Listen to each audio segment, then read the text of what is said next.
Awesome. Would you suggest using a brayer maybe, or you can use a brayer, or... you can use a scraper. Okay. I might use a brayer in just a minute too. And again, this is gonna really allow us to work on this journal page pretty quickly. So you can see I'm just gonna wipe off my excess on here. And I am just kind of overlaying the colors a little bit.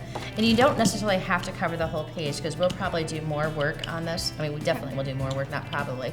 And cover up some of the stuff or add to it in different ways. Okay. I have the whole bag of tricks here, so there's no end of what we could possibly do. So let's just give this for example. With this girl, her eye right here, the tear duct, it ends right here, and it meets the tip of her nostril, if you notice that. So rather than just think like everything's half, half, half, this particular place, you know that if you draw the tear duct and you start to draw the nose, like you know you're in the right place if the end of the nostril meets her tear duct, wherever you draw the face. So find those points of reference, and noticing where the end of her lip is right here, kind of, let me just try to draw a straight line. It meets the beginning of her iris. Yeah.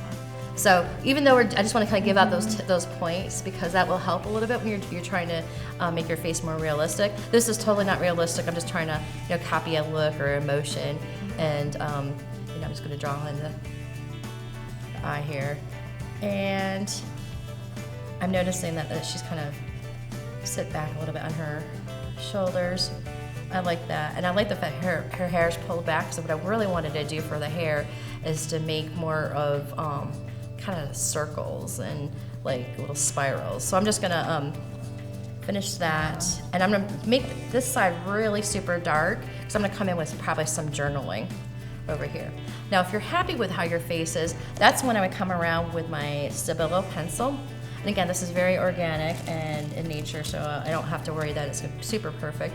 The Stabilo pencil will be very water soluble. So once we start activating that with either water or gesso, it's gonna be very apparent that where the lines are. See, while Sherry's doing that, I'm just gonna take my brush marker one more time, and you just kind of make some more symbols that are I like to make. So some dots or dashes could be good. Or since this line comes down here, I might actually start filling that up with some more lines. And I like using a variety of pens. So I've used this brush pen quite a bit. So maybe I want to start moving down to a little bit of a thinner pen. So let me grab a thinner pen with a thinner line. Let's move down to, let's see, we'll grab a micron this time. It has a medium point on here. So I'm going to start filling in some areas with, let's say some dashes, some marks. And I can also write over these areas too later on. So this is just a matter of filling in those biggest areas and just having fun. Now, if you're a doodler, certainly could doodle and fill these areas with fun doodles. Also, just kind of play with the different markers that you have. And I'm gonna go to my weight marker next and show you a little trick that I have. Actually, it's not really it's not like a magic trick. It's just something that is fun to do. Okay. And I probably would finish by, we'll color in this area right here, but another idea just to really kind of, make it a little bit more interesting on this page is to create another border.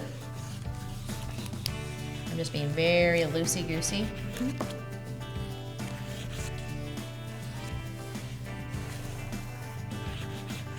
Crossing over some of my lines, and then I might just go ahead and doodle up some of these areas over here. And really, there's no end to what you can do.